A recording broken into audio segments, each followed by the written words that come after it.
As you can see, I've got the Sony FS7 here with me today. So I thought I'd take this time to just kind of talk about what I like about the camera and what I don't like about the camera. Now, this isn't a formal review, it's just kind of a loose overview or first impressions of this camera. Now, I've shot with it before, but both times it's been a rental. This is actually a rental from MP&E. They're a local shop here in the Scottsdale, Phoenix area. If you ever need something in the area, I definitely recommend you check them out. MP&E, they have some of the best stuff. But let's talk about the FS7 because this camera is really cool. It's one of my favorites, but there are a few things you should be aware of. First and foremost is the E-mount. Now, this is a mirrorless mount, meaning you can put pretty much any lens on it that you want with adapters. Now, there are native lenses like I have here, but you can put Canon glass on here, Nikon glass, pretty much anything. And you can actually use speed boosters. This is a super 35mm sensor, but with a speed booster, you can actually get that full frame look on a cinema quality camera, which is really cool. Not all cameras have that ability, so having the mirrorless mount gives you a lot of flexibility. Also up front, we have built-in ND filters, which makes it really easy in the field to adjust your exposure and not have to worry so much about bringing ND filters with you to maintain that shallow depth of field you probably want. So having built-in ND filters is a huge benefit and something I really like about this camera. On the side panel here, we have a ton of buttons. Now, I've talked about the Ursa Mini and the Ursa Mini 4.6K, and one of the things I don't like about the Ursa Mini all that much is the lack of buttons.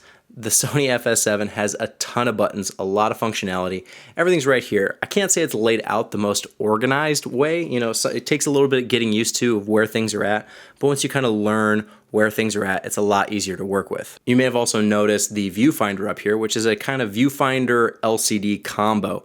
A lot of cameras have an LCD and then they have an electronic viewfinder separate. The FS7 opts for kind of a 2-in-1 special. So you've got your LCD on the inside, which you can use. It's not the greatest LCD, it's decent, but I do prefer the LCD that they have on the Ursa Mini. It's a lot bigger, just the clarity is a lot better on that one, in my opinion. The FS7 one is serviceable, but I think it could be a little bit better. But you've also got this little loop that drops down so you can use it, you know, when you're out in bright daylight or you just want to focus on the shot and not be distracted by the things around you. So you can kind of double it up and use it whichever way you like to shoot. Moving around to the back of the camera, we've got memory card slots. It has dual card slots for XQD cards.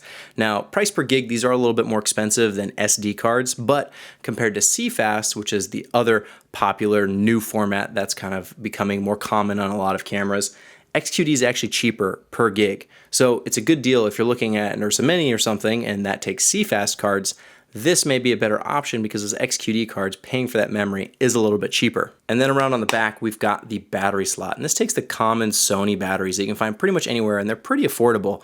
I like these because they come in all shapes and sizes. If you look at DSLR videography, a lot of people like the LP6s that come from Canon, but because those are meant for DSLRs, they only come in the one size. The Sony batteries, there's all shapes and sizes. They've also got some smaller versions, so you can kind of pick and choose what size makes the most sense for you. As we keep moving our way around the camera, we've got HDMI and SDI outputs. Again, a nice little upgrade from the Ursa Mini, which doesn't have HDMI. Not the end of the world because SDI is my preferred connection type, but it is nice to have the option of either or. Speaking of inputs and outputs, we've also got 2 XLR inputs on this camera featuring phantom power. Pretty common, pretty typical for cameras in this class, so nothing too exciting there, but it is good to have. Speaking of microphones, it should be noted that the FS7 does not have an internal microphone. Compared to the Ursa Mini, which does, I think the Ursa Mini actually has it beat in that category. Having something built right in the camera that you're not going to lose, that you don't have to worry about plugging in, is really handy just for that scratch reference audio. I understand that a lot of the high-end cinema cameras don't have microphones built in because the assumption is the audio is probably not going to be used. But just as reference, it's really nice to have something rather than nothing. But now let's talk about one of my favorite features on the FS7. It's this handy little side remote. And this is really helpful when you're shooting on your shoulder. There's a whole shoulder rig kit with a side handle that has a ton of buttons on it. Again, downside of the Ursa Mini, it has a side handle, but it's only got one usable button on it, and that's recording, which is good to have. But the FS7 has a few extra buttons that help just give you that overall usability and the ease of use handling that you're looking for. And there you have it. We've made it all the way around the camera. Now we should talk about image quality because the FS7 actually has really good image quality. The stuff that I've shot in the past has turned out great. It's got nice log profiles built in. It shoots 4K all the way up to 60 frames a second. It'll also do 1080 with some high frame rate options. It's got pretty much everything you would want. A lot of different codecs, different frame rates, recording formats. It's fantastic. Now, the one thing I do have issue with is that the internal codec, the XAVC I or L formats use MXF as the codec. Now, MXF can have some problems with Premiere and the Adobe Suite. If you look up MXF red frame Adobe Suite glitch or something like that, red frames MXF files, you'll see what I'm talking about. Basically, I don't know what causes the bug. I don't know if anyone knows what causes it, but MXF files have a tendency to freak out every once in a while using the Adobe software. So it is something to keep in mind. The camera can shoot ProRes, but you need an external module, which is one of those things that I absolutely hate. Whenever there's some kind of add-on that unlocks extra recording abilities, even if it is warranted, like it's giving it extra processing power, I think it's just a huge hassle and a pain overall to have an additional add-on that you're strapping to the camera. You have to have that to shoot ProRes with this thing, which I would have preferred if it had ProRes built in like the Ursa Mini. I also got to say the menu system on the Ursa Mini, even using the old firmware on the Ursa Mini, is a lot better than the Sony menus. Sony is notorious for having some of the worst camera menus, and it is a chore going through these things. You have a lot of options and you can set everything you want, but you have to dig to find it. And anytime you want to make big changes to the recording format or the codec, the camera has to reboot, which just slows everything down.